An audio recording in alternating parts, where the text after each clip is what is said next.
আমাদের সাথে উপস্থিত আছেন জাতীয়তাবাদী দল বিএনপির স্থায়ী কমিটির সদস্য জনাব মির্জা আব্বাস সাহেব, উপস্থিত আছেন অপর সদস্য ডক্টর আব্দুল মুঈন খান, উপস্থিত আছেন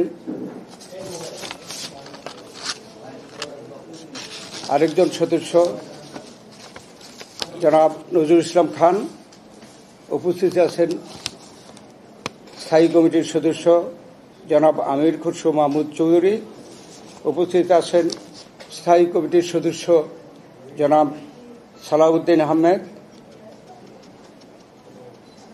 এবং উপস্থিত আছেন স্থায়ী কমিটির সদস্য মেজর অবসরপ্রাপ্ত হাফেজ উদ্দিন আহমদ বীর বিক্রম।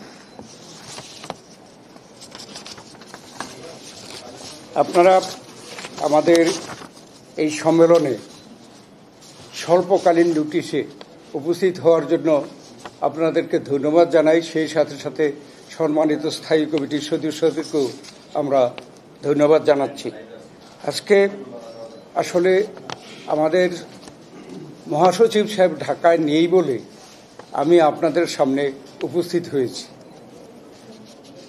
গত 10 নভেম্বর অর্থাৎ কালকে রাতে, সোমবার রাতে জনাব তারেক রহমানের সভাপতিত্বে বাংলাদেশ জাতীয়তাবাদী দলের স্থায়ী কমিটির সভায় আলোচনাক্রমে নিম্নলিখিত একটি প্রস্তাব গৃহীত হয়। এই প্রস্তাবটি হুবহু আপনাদেরকে অবহিত করা, আপনাদের মাধ্যমে এদেশের মানুষকে অবহিত করার জন্যই আমরা এই প্রেস কনফারেন্স বা সংবাদ সম্মেলনের ব্যবস্থা করেছি।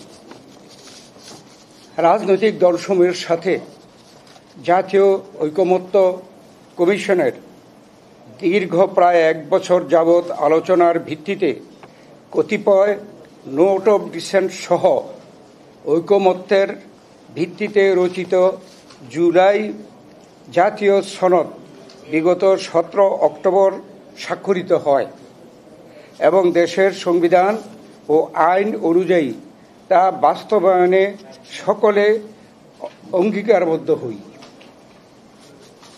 সম্প্রতি অন্তর্বর্তীকালীন সরকারের উপদেষ্টাদের মধ্যে কেউ কেউ জুলাই জাতীয় সনদের বাইরে কোনো বিষয়ে সরকারের সিদ্ধান্তের ঘোষণা প্রসঙ্গে যে সকল বক্তব্য দিচ্ছেন তা বিভ্রান্তিকর এবং ঐকমত্যের ভিত্তিতে গৃহীত সিদ্ধান্ত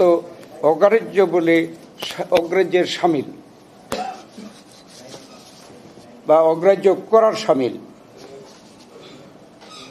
আবার আমি এটা পড়ছি যে সরকারের সিদ্ধান্ত ঘোষণার ক্ষেত্রে যেসব বক্তব্য দিচ্ছেন তা বিভ্রান্তিকর এবং ঐকমত্যের ভিত্তিতে গৃহীত সিদ্ধান্ত অগ্রাহ্য করার শামিল।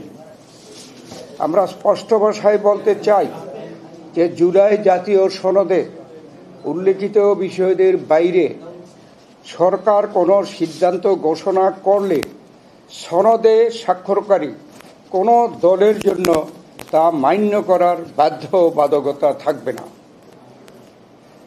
এটা আমরা আবার বলছি, আমরা স্পষ্ট ভাষায় বলতে চাই যে জুলাই জাতীয় সনদে উল্লেখিত বিষয়দের বাইরে সরকার কোনো সিদ্ধান্ত ঘোষণা করলে সনদে স্বাক্ষরকারী কোনো দলের জন্য তা মান্য করার বাধ্যবাধকতা থাকবে না। সেই ক্ষেত্রে সকল দায় দায়িত্ব সরকারের উপরই বর্তাবে। এই ব্যাপারে সতর্ক পদক্ষেপ গ্রহণের জন্য আমরা সরকারের প্রতি আহ্বান জানাচ্ছি। আপনাদের সকলকে ধন্যবাদ। আল্লাহ হাফেজ। বাংলাদেশ জিন্দাবাদ।